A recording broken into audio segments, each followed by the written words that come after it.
wabarakatuh, para pemirsa sekalian. Saat ini saya berada, mohon maaf jauh pakai kaos, berada di kediaman Ibu Hajah Tito, salah satu cucu dari Yang Santri.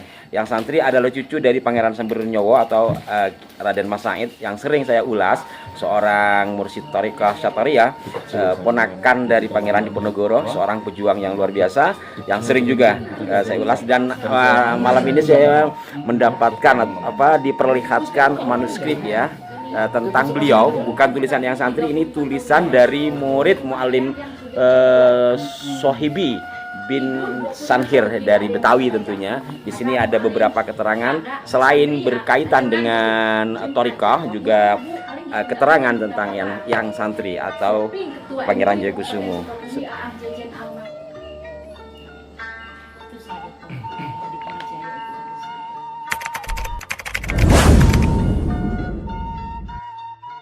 Alhamdulillah pemirsa, ini adalah manuskrip dari Yang Santri. Yang pertama saya kesini, saya lupa tahun 2000 berapa, masih dalam bentuk lembaran-lembaran, sekarang sudah dibukukan. Yang diantara orang yang berjasa itu Dr. Ali, Kiai Ali, orang Jawa yang punya pondok di Bogor. Beliau dosen di salah satu kampus NU ya, dosen pembimbing dari teman saya malah. Alhamdulillah saya bersyukur sekali karena ternyata naskah-naskah yang sebelumnya tidak tersusun rapi sudah menjadi rapi. Ini bukti sejarah tentang Thariqah ya, tentang Thariqah bahwa ya alhamdulillah malam ini saya bisa sowan-sowan di Indonesia bagian Giri Jaya. Mudah-mudahan kita bergiri dan berjaya.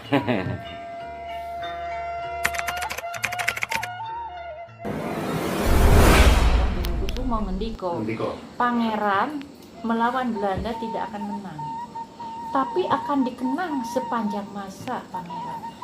Sepanjang masa itu kan sampai sekarang siapa yang tidak tahu Pangeran?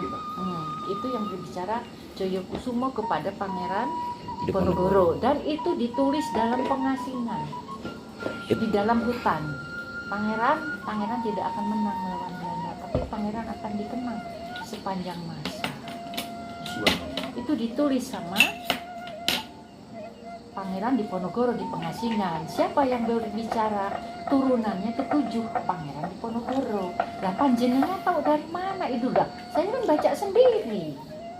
Tolong kalau suatu saat dibutuhkan kertas itu, halamannya itu dipotret, dan untuk bisa jadi berkas bahwa Kiai Santri ikut berperan dalam perang Diponegoro.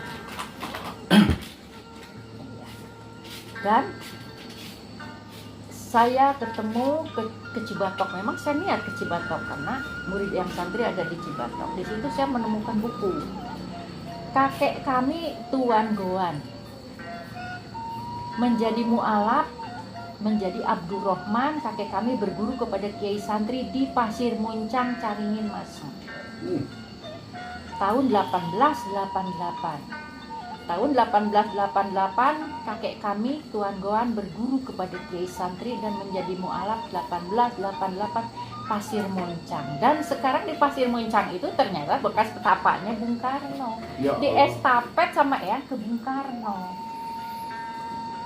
Ya, jadi Eyang dulu baru Bung Karno iya. Jadi lebih dulu Eyang. Ya iyalah 1888. Nah, saya kemarin ada santri, ada prasasti.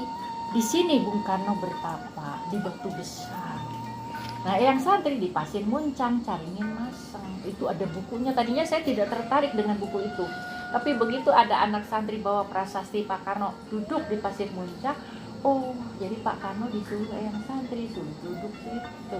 Pasir Muncang gimana? Pasir Muncang dari sini sudah Lido. Disuruh ada tulisan tanah BI Bank Indonesia belah kiri. Udah di pinggir jalan. Pinggir jalan ada tulisan Bank Indonesia masuk. Nah, saya tahu Yang Santri di situ memang sudah tahu dari dulu. Itu ada pohon tanjung, sampai sekarang pohon tanjungnya masih ada. Terus gede. Iya, jadi deket tempat duduknya Pak Karno. Dan orang Pasir Muncang memang berkata Yang Santri itu pernah di Pasir Muncang dan pernah menikah dengan Ibu Munara. Munara.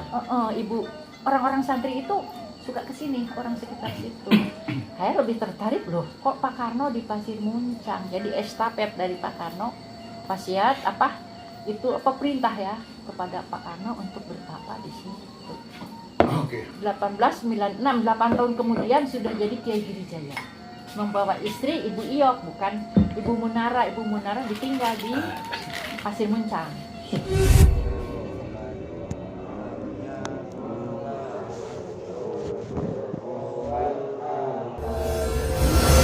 Yang tadi telah ngobrol-ngobrol dengan Ibu Haji Tito, sekarang saya bersama teman-teman akan melakukan ziarah, mendoakan almarhum yang santri dan almarhum yang ada di komplek makam ini.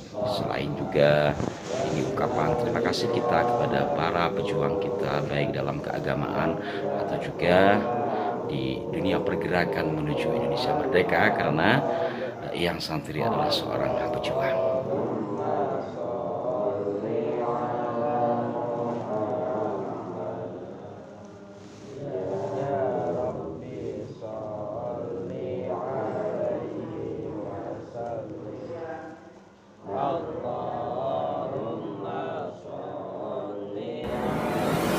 Para pemirsa sekalian, alhamdulillah kita sudah selesai melaksanakan ziarah. Gimana Ki Jenar, mungkin ada pesan-pesan kita berziarah di makam seorang pejuang ya?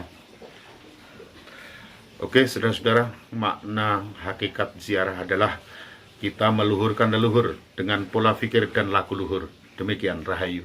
Dan mudah-mudahan kita semua bisa melanjutkan perjuangan beliau. Salam jumpa para pemirsa, mudah-mudahan kita semua senantiasa dalam kebaikan dan tetap nguri-nguri budaya yang luhur dari leluhur kita, dan berterima kasih atas perjuangan beliau-beliau. Kita kembali ke Indonesia bagian Jakarta ya.